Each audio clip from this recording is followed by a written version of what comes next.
Luis Lobo Castelar saluda a los miembros de la subcomisión y al presidente de la Asamblea, quien continúa en su calidad de observador del proceso. Se prepara para poder ser entrevistado.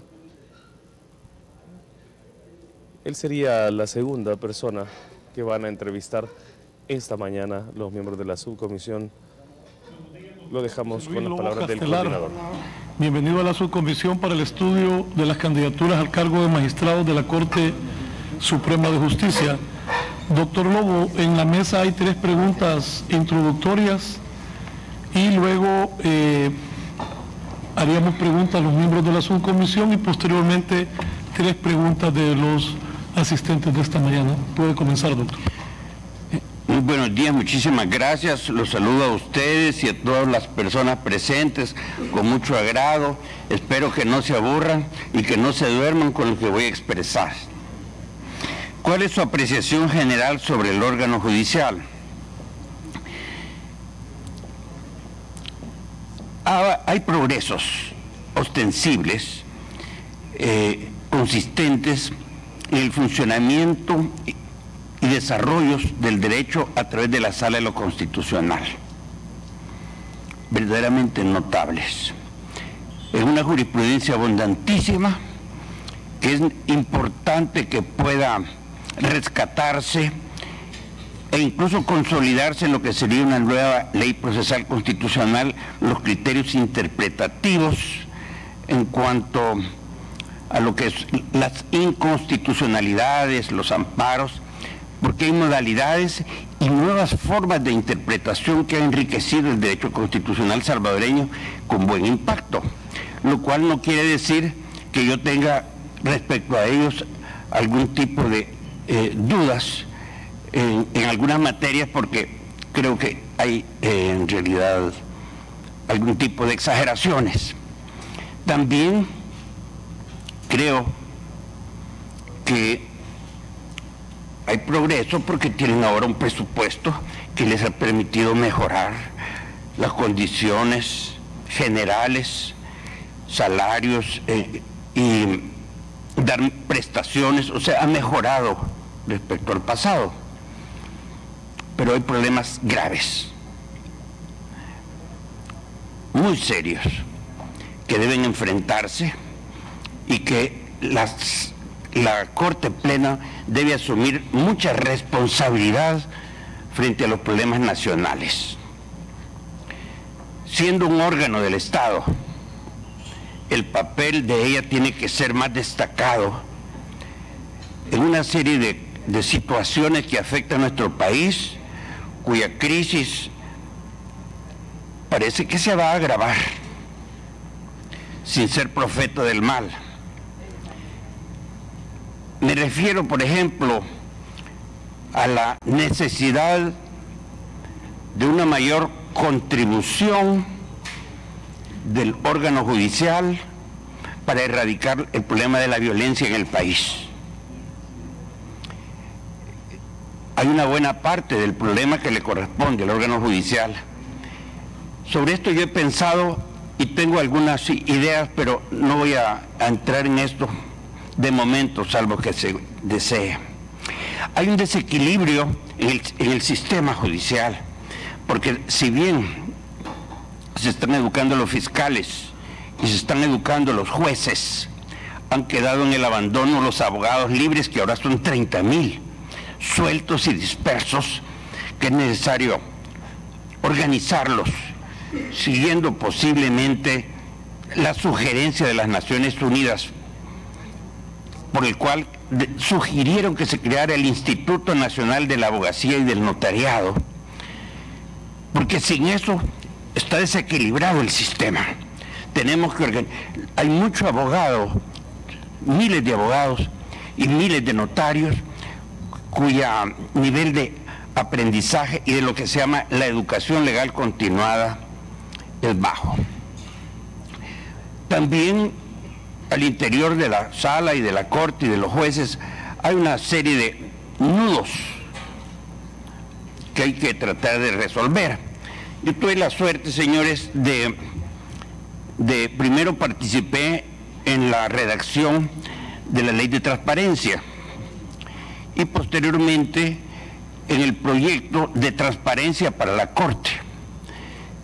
Nos hicimos cargo de eso, el doctor Fortín Magaña lo llevaba, y eso me permitió estudiar por dentro los problemas de la Corte, los nudos de botella, y hacer el planteamiento de lo que debería ser la transparencia, habiendo hecho un buen diseño. La licitación la ganó una compañía costarricense y aquí subcontrató. Entonces, como contratista, me correspondió ir a los 14 departamentos a explicar lo que es la transparencia. Hice una movilidad y algunos pues de las personas que estuvimos en este esfuerzo trabajan en la Corte y recordarán pues cómo se avanzó, anunciando a ellos e interrogando sobre lo que era transparencia. Eso me permitió tomar contacto con todos los magistrados a los que fueron interrogados y hacer estudios teóricos al respecto. Entonces tengo un contacto por dentro con la Corte. Esto me hace pensar en la necesidad, porque me he dado cuenta directamente, de enfrentar estos problemas. Es verdaderamente grave la situación de la sección de notariado, con 55 personas, y tienen que atender cientos de notarios que van saliendo, revisar sus escrituras, en fin, notariado hay que trabajarla. Lo mismo investigación judicial, investigación profesional, probidad. Estamos mal. Donde uno toca un poquito hacia adentro hay problemas. Y estos problemas yo los advierto desde la Corte misma en pleno, en donde, señores, hay demasiadas divisiones. Las votaciones, sea de 9 a 6, son muy sostenidas. Y es importante que ellos tomen un rol de liderazgo en la sociedad para coadyuvar a resolver los problemas nacionales. Entonces no vamos a estar solo resolviendo problemitas de leyes, sino que enfrentarlo y que podamos, y que se pueda en estos graves momentos por los que atraviesa nuestro país, contribuir con la Asamblea y contribuir con el órgano ejecutivo en un esfuerzo de movilización nacional masiva que hace falta y a corto plazo. Señores, démonos cuenta que el país va a recibir a corto plazo no menos de 200,000 personas del TPS. Vamos a tener un problema demográfico ampliado como el que tuvimos cuando terminó la guerra con Honduras, y que el país va a recibir 40,000, 50,000 delincuentes mareros expulsados, y tenemos que tener diseñado un buen plan para hacerlo. Y la Corte puede contribuir con esto porque hay especialistas en todas las ramas. Creo que tenemos que hacer un plan nuevo, por encima del plan dura, mano dura, país seguro. No están resultando. Hace un tiempo hablaba el general Munguía Payés que son 60,000, 70,000 delincuentes organizados, señores, los cuales viven de extorsiones para 500,000 personas. Esa crisis de El Salvador no podemos pasarla desapercibido en el órgano judicial. Y también, como esto, hay una serie de temas adicionales por los cuales yo les digo, hay necesidad, uno, de compactar la fuerza de los magistrados, buscar armonía entre ellos y hacer un frente unido, y tratar juntos de hacer buenos diseños. Estas cosas las he venido pensando desde hace unos meses, y no es ahora el momento para entrar en detalles, pero sí los puedo dar. Y además los magistrados deben dar una mejor contribución a la situación de los tribunales en todo el país, sin mucho costo.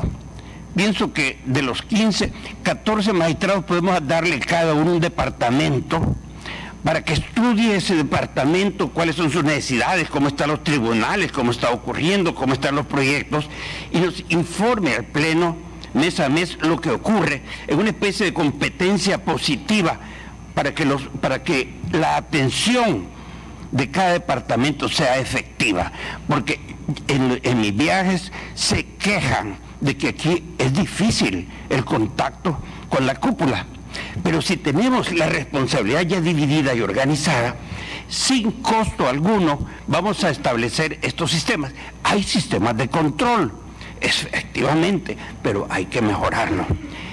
Y así como eso, señores, una reorganización administrativa es necesaria, un gasto.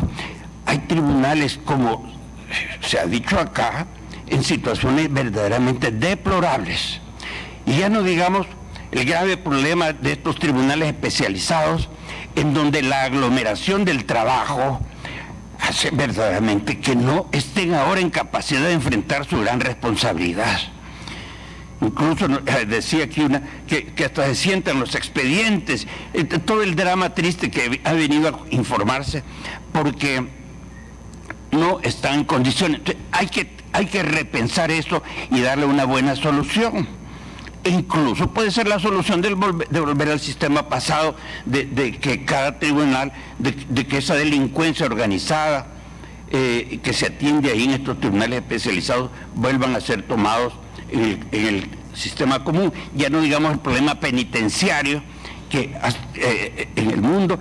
Bueno, señores, se dan cuenta ustedes que tenemos el primero o segundo lugar de violencia en el mundo, que hoy este día van a morir 20 personas que esta mañana no sabían, y todos los días están asesinando. Señores, no podemos dejar esto así. Al contrario, hay que luchar. Y tenemos nosotros, ¿cuántas? 10.000 personas en este órgano, que hay que movilizarlas, darles misticismo, darle espíritu de equipo. Por supuesto, manteniendo y dando eficiencia a todo el esfuerzo que hay que realizar. Señores, el órgano judicial puede además enfrentar con mejor forma su relación con los otros órganos del Estado y compactarse y hacer buenos diseños.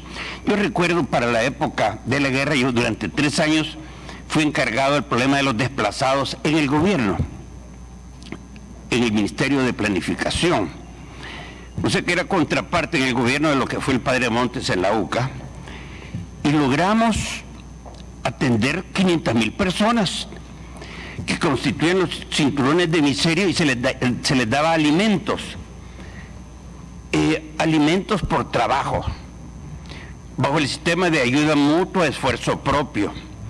Se logró a través de ese esfuerzo que semana a semana se les daba una constancia del esfuerzo para justificar los alimentos. El dar de comer a 500.000 personas en el país, con el apoyo del Programa Mundial de Alimentos, de la IDE y otra serie de instituciones, fue un factor que al final coadyuvó a la paz. Se habían movilizado tantas personas. Este contacto que yo tuve durante estos años, nosotros no distribuíamos alimentos en las zonas en conflicto, ahí nos ayudaba la Cruz Roja, el CICR, pero sí el resto del país, y realmente fue una experiencia notable. Recuerdo pues la cooperación que recibíamos de instituciones como Cáritas Internacional y otras muchas experiencias. Se lograron hacer complejos de casas por las propias personas, dándoles instrucción en el INSAFOR con la ayuda de CONADES, pero en esfuerzos verdaderamente notables, porque sí, como estaban personas haciendo la guerra, con justificación de un lado y otro, no los voy a juzgar, pero también hubo un gran esfuerzo por la paz todo el tiempo, y una cooperación internacional fue muy efectiva. Entonces, creo que el país debe enfrentar la situación nacional con fuerza, con interés, con valor, por un lado. Por supuesto, hay que mantener el esfuerzo de la Sala Constitucional, porque es de los pocos logros que tenemos. Hay un verdadero logro en su independencia, valor, creatividad, profundidad en sus fallos, una gran riqueza que hay que mantenerla, que no va a poderse mantener igual. Yo por optimismo diría, vamos a superarlos, pero es difícil superar a estos señores, porque han tenido la fortuna de poder disponer de unidad de criterios, y si no hay esa unidad de criterios, los 4 votos se paraliza. Tengo el temor de que esas fuerzas de polarización que penetran y afectan pueden reducir la efectividad de la sala. Y ustedes tienen la gran responsabilidad, señores, de buscar y pensar profundamente la responsabilidad que tienen, porque esta sala para 9 años puede y debe contribuir con mayor eficacia. Bueno, entonces, en resumen, con la primera pregunta, les voy a pedir que si me estoy excediendo me callen, porque tiendo a ser muy locuaz, y eso pues se lo heredé a mi padre, que era el coronel Luis Lobo Castelar, primera antigüedad de la primera tanda del 27 al 30. De su currículum personal y profesional, ¿qué considera importante destacar para ser candidato al cargo de magistrado y de la sala?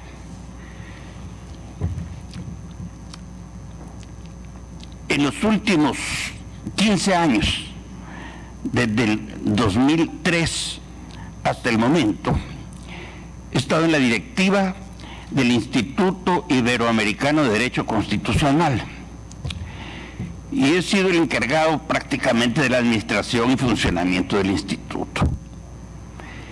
En este esfuerzo de 15 años he estado en contacto con magistrados, con expertos en derecho constitucional, y yo mismo he participado en eventos internacionales, congresos, me he sentado en las fotos con los grandes juristas del continente, constitucionalistas, los hemos traído acá y hemos venido discutiendo el derecho constitucional en América. En este instituto están prácticamente la gran mayoría de constitucionalistas que ustedes han visto acá y que están presentes y han dado un gran aporte, y analizamos las sentencias y analizamos los progresos y las deficiencias de lo que viene produciéndose en la sala. Entonces he estado en profundo contacto con el derecho constitucional, disfrutando, porque eso es como un paraíso de los juristas, esos debates preciosos en estos tópicos. Pero anteriormente a estos 15 años yo fui profesor de Derecho Constitucional, tanto en la UCA como en la Matías Delgado, y he dado también clases de teoría del Estado, de derechos humanos, enfocados, y de derecho internacional público, que es muy fuerte. Entonces, esto me da a mí el gusto de conocer gente que han sido mis alumnos, como aquí saludaba a Noel, que él fue un buen alumno en el curso de 3 meses que le di sobre Derecho del Mar. Fueron unos 15 estudiantes excelentes. Ellos estudiaron 22 materias y sacaron ese posgrado. Entonces he dado clases pues a alto nivel, lo cual uno aprende más que los alumnos, porque para preparar una clase hay que leer mucho para que no pidan que lo hagan a uno a un lado. Entonces mis estudios sobre derecho constitucional vienen desde entonces. Antes de eso fue la doctora Beatriz de Carrillo la que me llamó a la UCA a sustituir al doctor Bertrán Galindo Padre, y tuve magníficos estudiantes. Examiné con Quique Argumedo, di clases con el doctor Bertrán Galindo, foros de todo tipo. Eso tiene un buen nivel la UCA. Y por cierto, ahí estaba cuando la guerra, los aviones nos pasaban bajitos cerca de las cabezas, y padecimos pues cuando matan a estas personas. Yo, como les digo, era contraparte del padre Montes, aun cuando teníamos un contacto, porque ellos querían saber dónde estábamos y qué hacíamos, porque él hacía estudios teóricos, yo estaba en el terreno.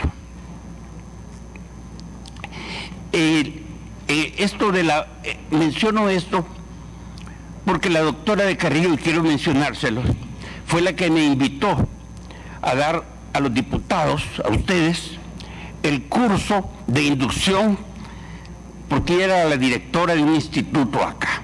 Entonces tuve el gusto de estar en Cajamarca, en aquella reunión, explicándoles el desarrollo del derecho constitucional y la Constitución actual.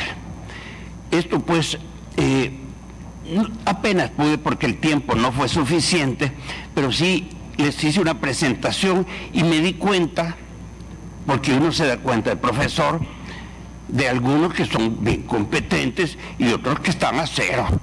No tienen la menor noción del derecho. Eso es gravísimo, por eso es que es importante que permanezcan esas inducciones en la Asamblea Legislativa y el papel que ustedes están realizando, porque realmente es necesario. Este esfuerzo de inducción, por cierto, lo completé porque cuando estaba el coronel Ochoa me invitó, yo estuve con ustedes dándoles las pláticas sobre los problemas del Golfo de Fonseca y de la Isla Conejo. Él organizó un sistema ahí, me gustó mucho. Antes ya me habían llamado a la Comisión de Relaciones Exteriores a explicarles a los señores diputados problemas en torno a la ratificación de tratados.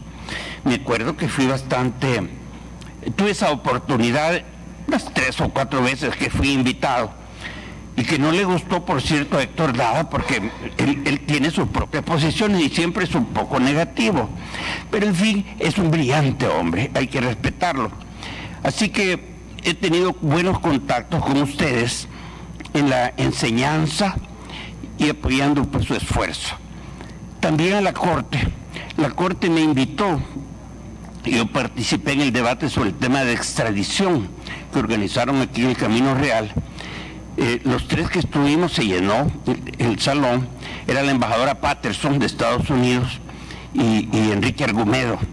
Estaba también el doctor Hernández Valiente y discutimos públicamente el tema de extradición, que yo tengo sobre eso mis tesis particulares y estoy completamente en contra de lo que ha venido resolviendo aquí Corte Plena en materia de extradiciones. No está bien lo que están haciendo. No se puede extraditar salvadoreños si no hay un tratado nuevo que expresamente lo contemple y cumpla. Y esto fue lo que se discutió. Yo tengo toda la discusión previa y de repente han empezado a extraditar salvadoreños en contra del artículo 28 de la Constitución. Eso está muy mal. Yo fui a reclamarle a Florentín, ¿qué es esto? No, me dijo, sí, Corte Plena. Pero sé que ellos, no sé por qué, se han doblado el brazo en materia de extradición, y yo estoy en contra de lo que se hace y podemos discutir ese tema. Ahora recientemente, señores, ustedes tienen una propuesta del FMLN para cambiar el artículo 84 de la Constitución. La he estudiado y ha dado un buen impacto, porque ha levantado la conciencia y nos ha recordado que Honduras nos está ocupando esa parte de nuestro territorio. Que no es cierto, como dice Oscar Ortiz, que no hay ni conejos. No es cierto. O que son pedruscos, como dijo el fiscal general. No es cierto. Es territorio nacional que hay que defenderlo a fondo y con toda la intensidad. Por eso es que les he traído a ustedes un libro, cada uno escrito por mí, que son estudios del Golfo de Fonseca y la Isla Conejo, estudios jurídicos a fondo, en donde se plantean posibilidades cómo atender esto, porque el gobierno lo ha desatendido totalmente hasta estos últimos días. Pero estos han pasado, no lo ha atendido bien, y esa lucha hay que darla. Es una batalla nacional que hay que darla. Y yo he estado cooperando en una pequeña comisión con el doctor Gutiérrez Castro, el embajador Castrillo y otros más en este tema. Tuve la suerte de que la Corte me abrió las puertas y fui a darles una conferencia a la Corte, que estuvieron 3 de los magistrados nada más, y les explicamos largamente el problema. Esto hay que atenderlo, señores. Ese es un tema constitucional álgido y actual. No podemos descuidarlo. En ese sentido está muy bien que el FMLN lo haya planteado, pero está mal lo que se dijo, porque las cosas hay que hacerlas bien. Ellos piden que se reforme el artículo 84, que es cláusula pétrea. No se puede reformar, porque la sala ha hecho interpretaciones por acá y por allá, creen que con eso se puede modificar, y no se puede. Es una voluntad del constituyente y por tanto no se puede reformar. Hay que llegarle por otro lado. hay que ganar el pleito. Y hay que ganarle el pleito también en esta situación a los hondureños, que son una amenaza constante. Este señor Hernández es vivísimo y tiene una relación internacional muy abierta. Ha incrementado su poder y tenemos nosotros que enfrentar su inteligencia. Y esto no se está llevando bien, desgraciadamente. Tenemos en defensa de la Constitución que pronunciarnos al respecto. Ahí tienen ese libro que yo he escrito. Señores, también les digo esto. El enfoque de la Constitución, yo les he dado ahí ahora 2 páginas que dice la Constitución de El Salvador de 1983, que ese artículo lo publico hoy en el diario El Mundo. Es uno de tantos, porque yo constantemente estoy sacando artículos sobre la materia. Ustedes ahí ven que el planteo con sencillez el enfoque, pero entre líneas van a ustedes a encontrar los problemas en cuanto a reforma constitucional, en cuanto a cláusulas pétreas. Ahí tengo ya un enfoque importante, porque tenemos que enfocarnos en lo importante, también lo pequeño, pero hay que enfocarnos en graves cosas que afectan al país.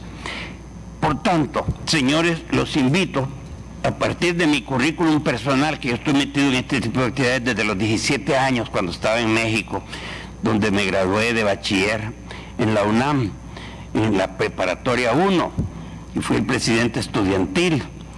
Y a lo largo de mis años en la universidad, en donde fui dirigente estudiantil, y recibí las enseñanzas de muchas personas que recuerdo con cariño.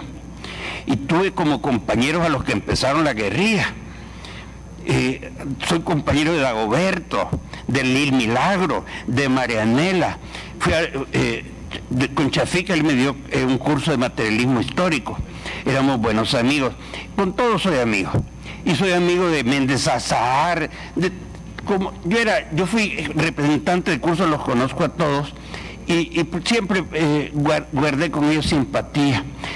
Y con Lil la quiero tanto que ayudé a Miriam Medrano recientemente en el libro que escribe sobre Lil. Una mujer maravillosa. Lástima que se hizo secuestradora, pero ella lo hacía por amor. Esta amiga nuestra, llena de sentimientos por cambiar el país, creía que esa era la solución, embobada también pues por los triunfos guerrilleros de Fidel y tantas cosas. Y entonces empezaron un proceso dificilísimo que lo vivíamos nosotros.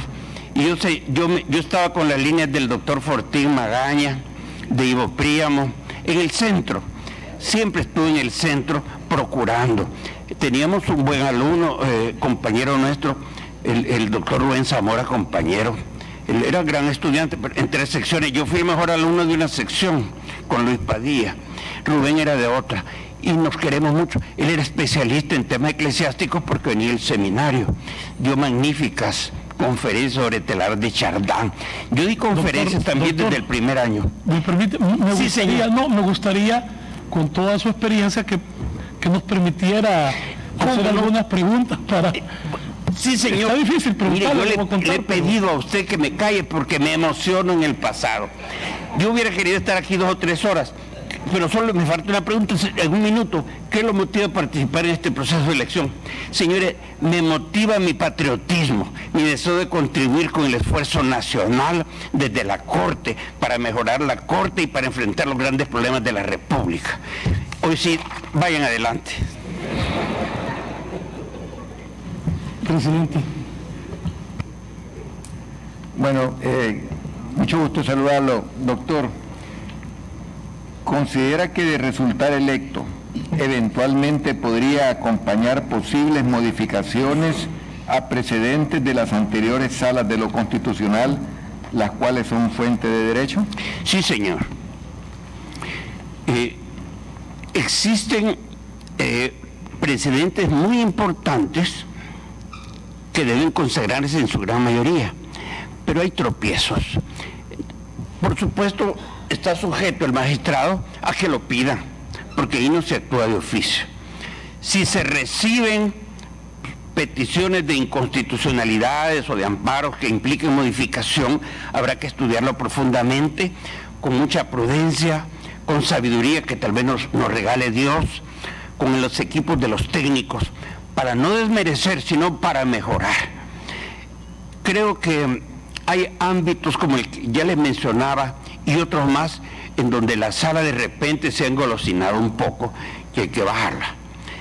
Creo que en algunos momentos la sala se ha pasado como algo así, como muy bien hablaba esta mañana Mario Solano en la televisión, no dejen de verlo, en el canal 33, hizo una exposición excelente, con él mantengo buena relación y hacemos análisis y sacamos pronunciamientos, pero sí, él tiene una parte de razón, no toda. Yo le discuto todavía algunos capítulos a él del derecho constitucional, pero sí es necesario. Entonces, viendo el caso, se proveerá, viendo las razones y las justificaciones, las ideas, porque las ideas están abiertas. El mundo está cambiando mucho en esto. Entonces no podemos de antemano decir todo lo que se va a cambiar, pero sí estamos siguiendo las corrientes constitucionales en América, muy importantes, incluso en los países en donde ha habido conflictos, hay que estudiarlas, hay que estudiar de nuevo la ley de reconciliación, porque no hay que dar, en fin, son otros capítulos concretos, pero sí estoy de acuerdo en reexaminarlo y vamos a ver dónde hay que cambiar, que se cambie, y donde no, pues no, caso por caso. Gracias, doctor. Diputado Andal. Gracias, coordinador. Buenos días. Gracias, Jorge. Mire, tengo aquí la pregunta, pero antes yo quiero, en honor y defensa de Lil Milagro Ramírez, me va a disculpar. Yo la defiendo también, la quiero mucho. Pero ella fue de ese gran contingente de gente que arriesgó su vida para cambiar una tiranía, sí, y que nos permitió el Estado que hoy vivimos, con todas las limitaciones que usted quiera y algunas posibles deformaciones, pero ni por cerca con la tiranía que teníamos antes, que fue la que provocó todo ese historial de violaciones de derechos humanos que están representadas en el Parque Cuscatlán. ¿De acuerdo? Así que, disculpe, pero me veo la obligación de defender. No tiene que defenderla, perdóneme, yo hablo con ella con la confianza de que la quise muchísimo, y a mí, cuando ella se fue a Perú a estudiar, me trajo moneditas para mi colección de monedas que después me la robaron. Y la visitaba en su casa, y actualmente hablamos mucho de ella con Miriam Medrano, y no sabe cuánto la quiero y cuánto la quise. Su poesía es notable, las cartas a sus padres desde la clandestinidad, cuando aquí pues ella andaba disfrazada de hombre, y que por cierto la identificó muy bien Jorge Alberto Gómez Arias, mi gran amigo. Él fue el presidente de la ED cuando yo fui secretario general. Con Lil era maravillosa, desde el primer año estuvimos juntos en la Procuraduría, y era tan buena que salía en los comparendos, en los problemas de familia, en una hora los saqué, y después se ponía a sacarle el trabajo a los lentos, y tomaba las clases en taquigrafía y después nos regalaba copias. Era maravillosa, una mujer noble, decente, idealista. Cuando ella se despidió de nosotros, dijo que iba a París. Yo le creí, no sabía que ella estaba metida en el grueso de la revolución, pero aquí se quedó. Desde allá nos mandaban las postales, pero todos esos movimientos y esas cosas, tengo un anecdotario que no lo vamos a agotar, pero yo cuánto la quiero y cuánto la quise, no quise desmerecerla. Es más, entiendo que su lucha era por un idealismo profundo. Ella creía en Dios. Gracias. La pregunta que le tengo, ahora sí entrando en la materia, en la revista, en entrevista realizada el día de ayer, 21 de junio, para la revista Factum, sí, usted dijo, ¿verdad? Y cito textual: esta sala es de quitarse el sombrero por el nivel jurídico de sus sentencias. Sí.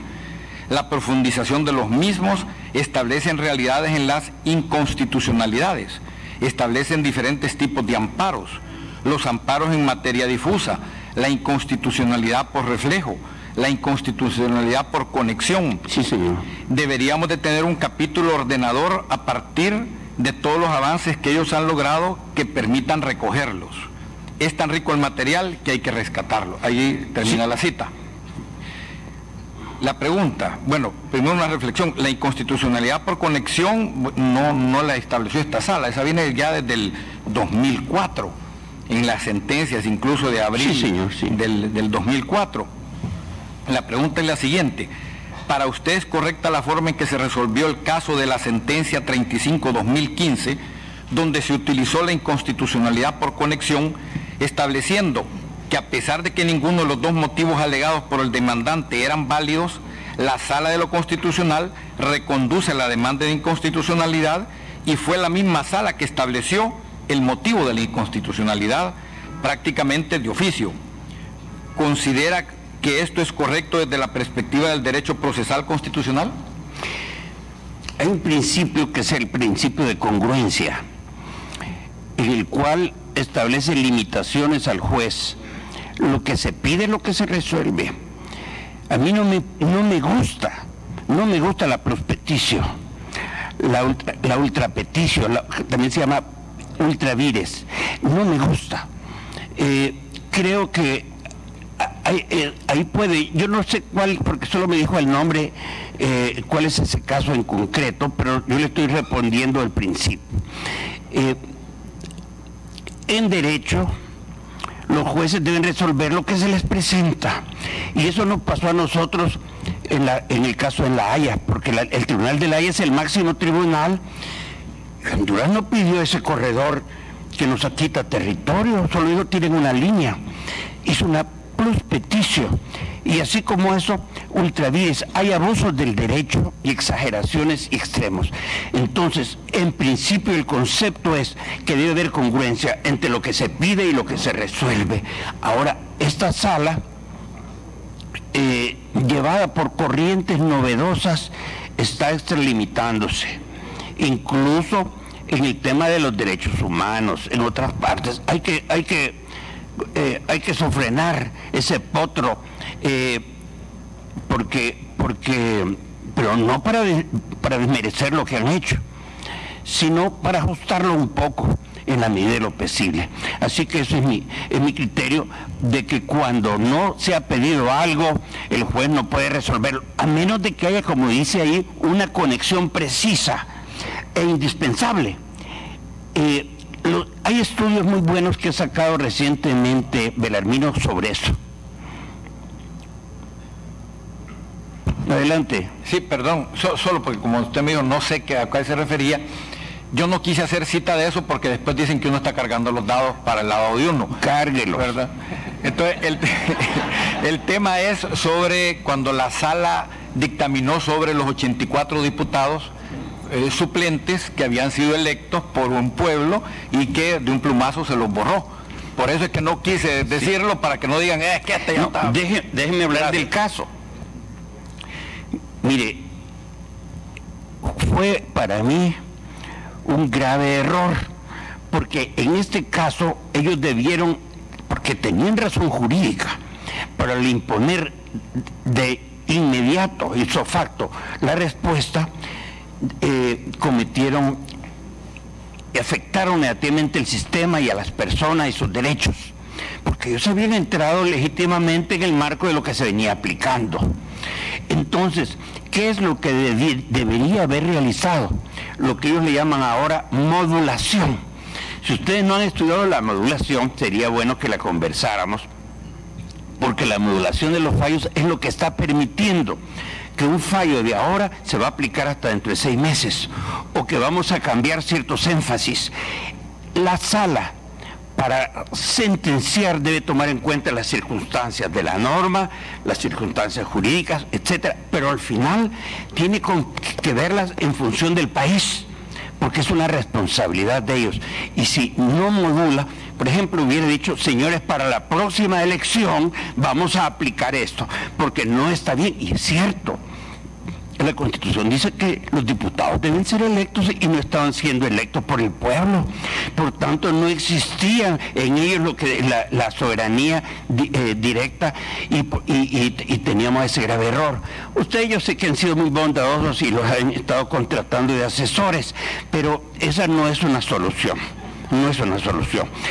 Creo que, por cierto, que tienen demasiados asesores, señores. Hold your horses, dicen en Estados Unidos. Tienen demasiado, hay que limpiar también la casa. Por favor, continúe. Gracias, doctor. Coronel Almendares. Gracias, señor coordinador. Yo oí de su padre también y me siento orgulloso de lo que él es, no digo fue. Gracias, sí. Yo no acostumbro a esto, pero muchas veces la paciencia y hasta el cristiano tiene que responder a lo que dijo Chafik. A eso que le llaman tiranía, en ese entonces no había la corrupción de ahora, sino obras.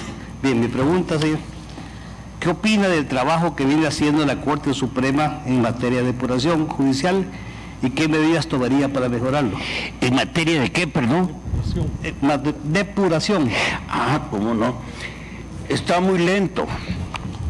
Señores, nuestro país ha caído en una crisis de corrupción verdaderamente enajenante. El país, yo me refiero en primer lugar a lo que está pasando en el Ejecutivo, con tantos millones que estaban desde el primer día rascando en una forma miserable, afectando toda la nación, unos y otros, desgraciadamente. Entonces, esto hay que luchar contra esa corrupción y aplicarla. Estoy contento con esa ley de extinción de dominio y cómo se está aplicando, es bella, y hay que aplicarla, y hay que defender los intereses del país. Ahora bien, en el interior de la Corte hay problemas de ese tipo, entiendo que los hay. Ahora, hay que manejarlos con prudencia y con inteligencia, sobre todo cuando usted se va a enfrentar a pandillas, a bandas, a narcotraficantes, a personas que van a amenazar a los jueces, a personas que van a querer comprar jueces. Entonces, el escenario es difícil. Los buenos magistrados exponen su vida, los buenos secretarios también. Aquí en el país, por $500 te mandan a matar, señores. Hay grupos de sicarios, ahora hasta han surgido, pues, que hasta en los grupos de reacción. Lo cual me da tristeza porque yo estuve en el Consejo Académico de la ANSP y dábamos gran esfuerzo para educarlos, pero de repente hay algunos que se van. Los controles tienen que mejorar en todas partes. Entonces, yo sobre eso creo que hay que hacer un verdadero esfuerzo. Y eso habrá que hablarlo, pero también hay cosas pues que no les queremos avisar de antemano, si se puede, cuáles son los mecanismos o posibilidades que alguien piensa, porque nos van a matar antes de que empecemos a caminar.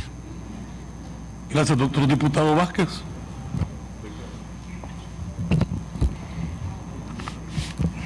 Gracias, doctor Castelar. Muchas gracias también, presidente de su comisión. Una consulta, una pregunta, sí, doctor señor Castelar. ¿Considera usted que existe una diferencia entre un tribunal constitucional autónomo y la actual configuración de la Sala de lo Constitucional como parte de la Corte Suprema de Justicia? Existe, porque el Tribunal Constitucional funciona de manera separada. En cambio acá, cuando está dentro de la Corte, cumplen una doble función y se generan entre ellos celos y rivalidades.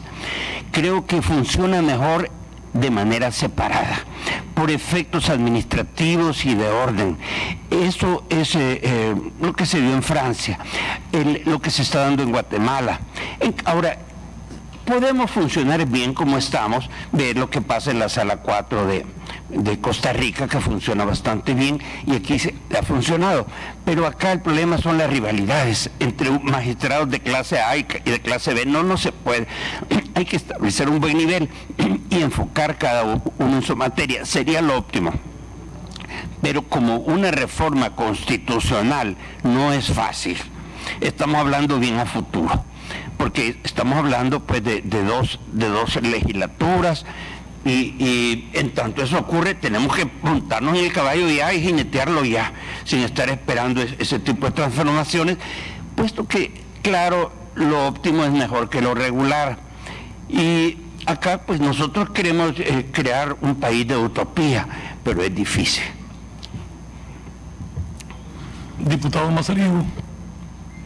Gracias, diputado coordinador.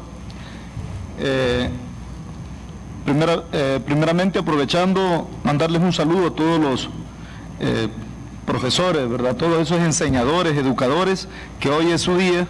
La verdad que me sumo a ese a ese gran abrazo para tan distinguido gremio de la educación en nuestro país. Doctor, se me hizo mandar este saludo porque se nota que ha sido un educador y una persona muy preparada.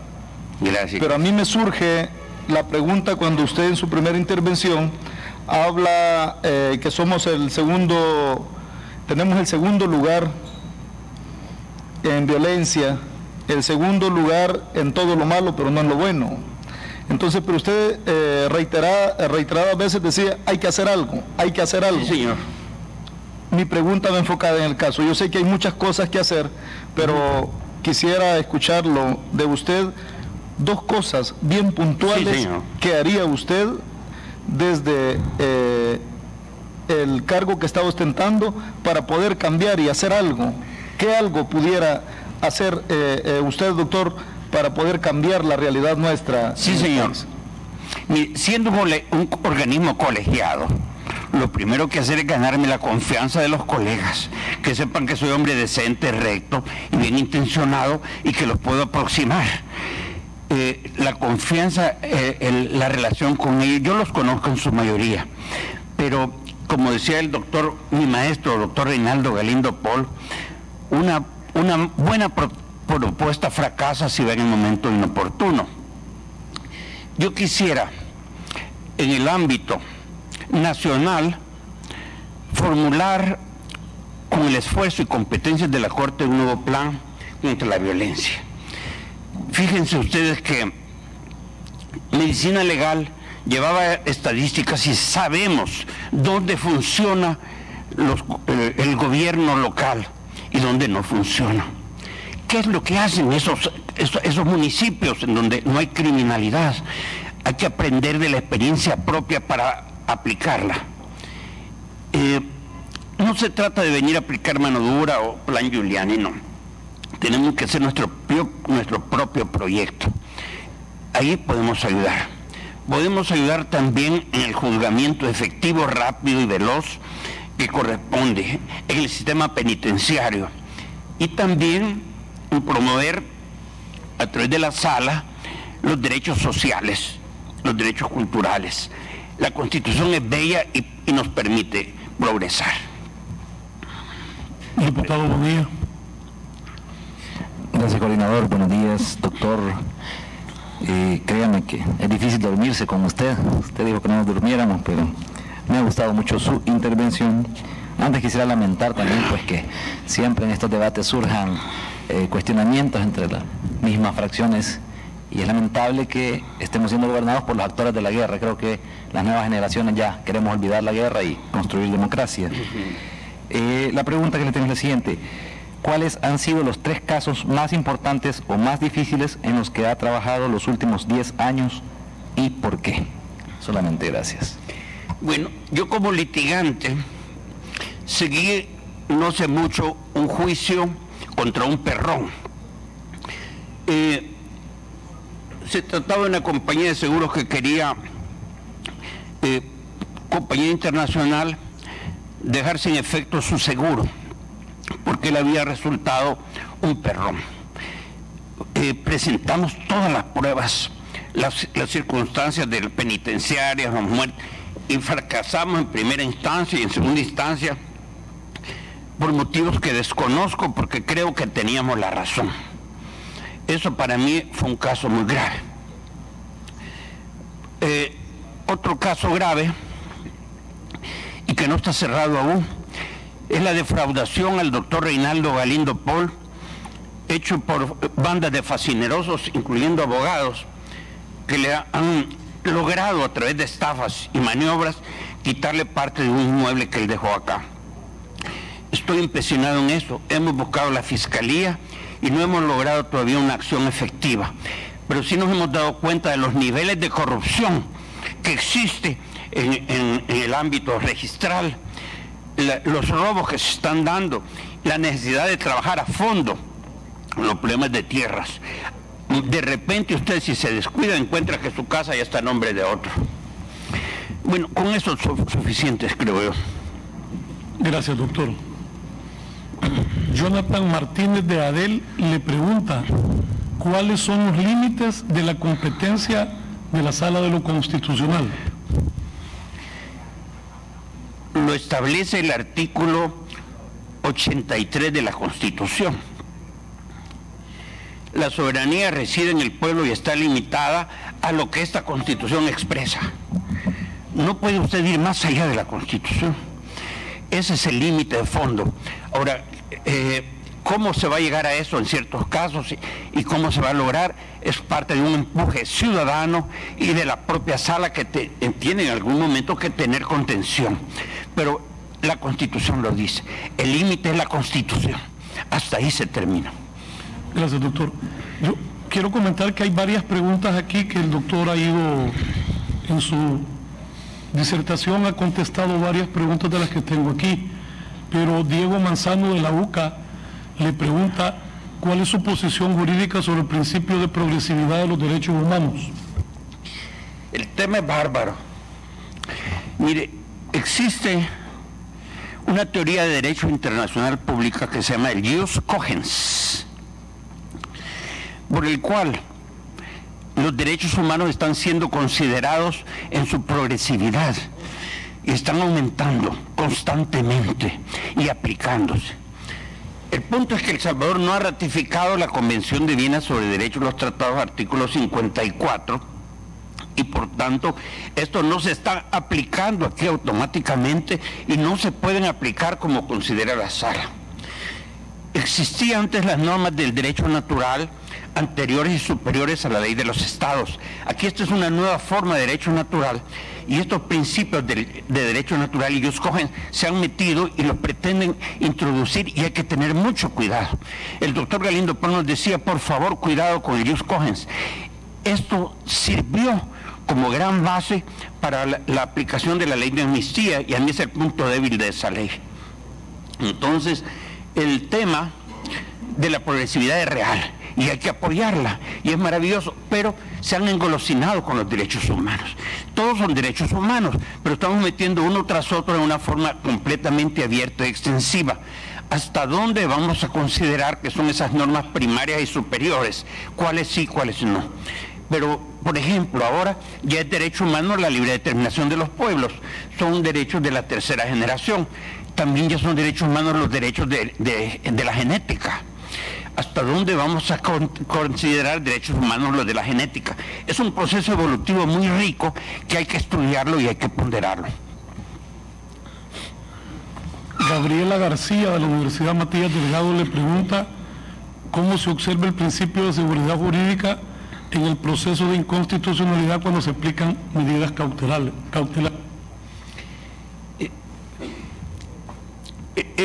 Se pueden afectar derechos si las medidas cautelares no toman el debido cuidado. Algunas veces medidas cautelares se utilizan como soluciones definitivas y permanecen mucho en el tiempo. Entonces, en esto hay principios que se están aplicando, el peligro de la demora, etcétera, pero en la práctica es responsabilidad de los jueces que aplican las medidas de establecer en ellos la debida ponderación y no exagerarlas, para no llegar a cometer ellos, desde la sala, desde el juez, un abuso o cometer un acto impropio. Muchísimas gracias, doctor. Gracias a ustedes. Damos un receso de 5 minutos.